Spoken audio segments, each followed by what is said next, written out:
Okay, so this is going to be 3 and 4 on lesson 5.5. On this one, we're going to find all real zeros.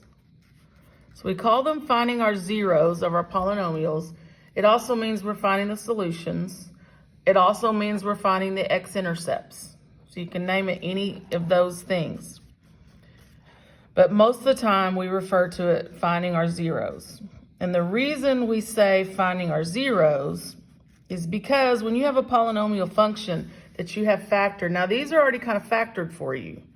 What you do is now you set your polynomial factor or function to 0, and now you can solve all of these binomials equal to 0. And so that's what we call it, finding all the zeros.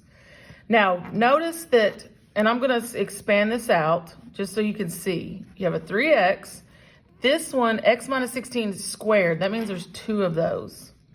Now, we don't need both of them. We just need to solve one of those. But I just want to point out that that means there's 2 of them. Same thing on this one. That means there's 2 of those. Okay? So lots of factors, but a lot of, they repeat. So I'm going to first, and you can't leave anything out. Everything has to be set. Every factor has to be set equal to 0. So you start with your 3x. 3x equals 0. Then you do one of these. You don't have to do both of them. Then you do one of these.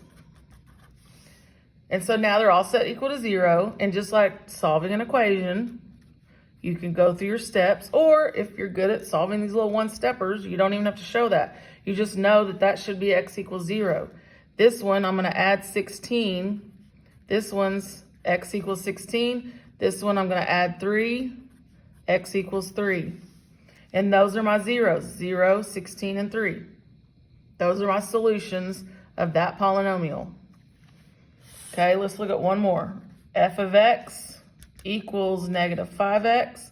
Now this one is not quite completely factored yet, like the one above. Because right here, the difference is a minute ago, this one was x minus 16 squared. This one is x squared minus 16. That's different. This is called a difference of, or perfect square trinomial, sorry.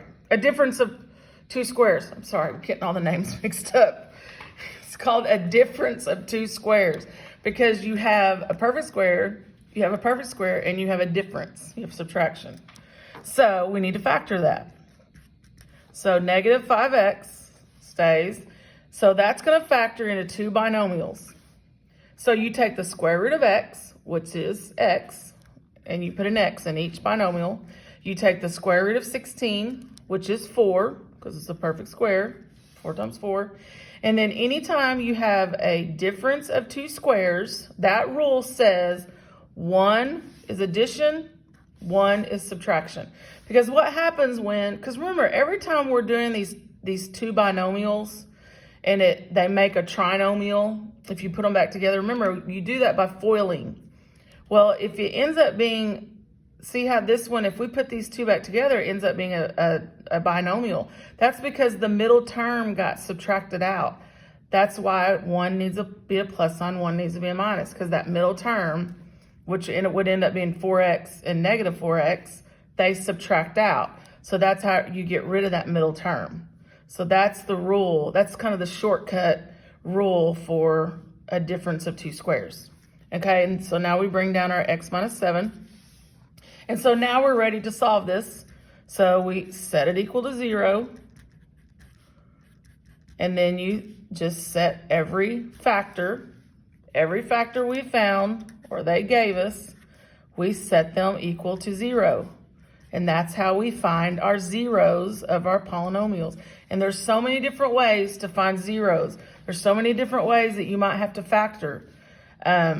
But that's the goal at the end, is to get it to where you can factor it down and you can set it up like this and get your zeros. So this one's going to be 0.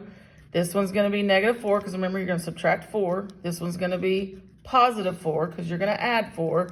And this one's going to be positive 7, because you're going to add 7. Those are your zeros of that polynomial. Okay, so that's numbers 3 and 4 of lesson 5.5.